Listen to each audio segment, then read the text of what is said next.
So mga par, sa naging pangalawang press con nga po ng ating pambansang kamao Manny Pacquiao, kalaban si Mario Barrios sa kanilang WBC title fight na gaganapin sa buwan ng July, kung saan mga idol, natanong si Pacman ng mga media kung sino ba daw ang kanyang top 5 best fight sa kanyang buong professional boxing career, kung saan direktang sinabi naman dito mga idol ni Boss Manny na ang top 5 fight nito kontra kay Marco Antonio Barrera, Eric Morales, Juan Manuel Marquez, Oscar De La Hoya at Miguel Cotto, at yun daw talagang ideal na laban para kay Pacman dahil sa walang humpay daw nabugbogan ang nangyayari sa bakbakan. Sa mga laban na daw to mga idol, nakilala ng mga boxing fans ang pagiging warrior ng isang Manny Pacquiao na mahilig magbigay ng magandang laban sa mga boxing fans. Bagaman tatawa naman po tayo mga idol sa naging sagot ni Pacman sa tanong sa kanya ng isang media, bakit daw wala si Floyd Mayweather Jr. sa kanyang listahan sa top 5 best fight nito? Ani yan ni Pacman, paano nyo daw magiging top 5 si Floyd? E takbo lang naman daw ang ginawa nito sa boxing ring. Hindi naman daw ito mahilig makipag-engage sa kalaban, at ayaw daw talaga ni Pacman sa ganitong estilo mga idol dahil sa boring daw talaga ang may dadalan na laban nito sa mga boxing fans. Paano daw maging top 5 ni Pacman si Floyd na tumatakbo lamang sa buong 12 rounds? Tapos ang ending daw mga idol, panalo ito sa laban. Action daw ang hanap ng mga boxing fans sa bakbakan,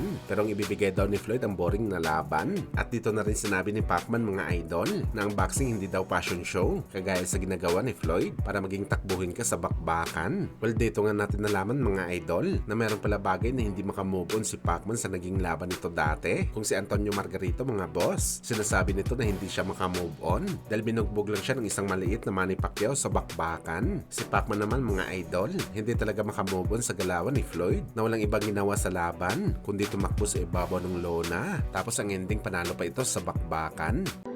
Floyd Mayweather, he's running the whole 12 rounds and he won the fight. How is that?